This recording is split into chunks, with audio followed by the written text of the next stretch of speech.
How to clear cache and delete cookies on Google Chrome. To get started, open Google Chrome and look to the top right corner of the browser window. You will see the three-dot menu icon.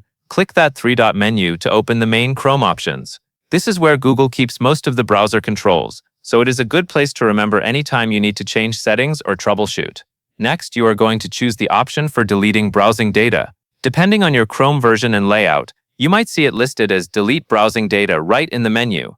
If you do not see it immediately, move to More Tools, and then select Clear Browsing Data. Either route takes you to the same place. After you select it, Chrome will open the Clear Browsing Data window. This is where you can clear cached files and cookies. Take a moment here because clearing cookies can sign you out of some websites. If you are working on an important account, make sure you know your login details before you continue. In this window, choose the time range you want to clear. If you are trying to fix a problem that started recently, you can clear a shorter time range. If the issue has been happening for a while, selecting a longer range is usually more effective. Then make sure the options for cookies and other site data and cached images and files are selected.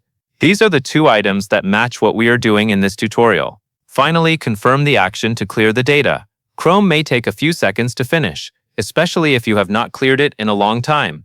Once it is done, you can refresh your pages or restart Chrome for the cleanest result. And that is all there is to it.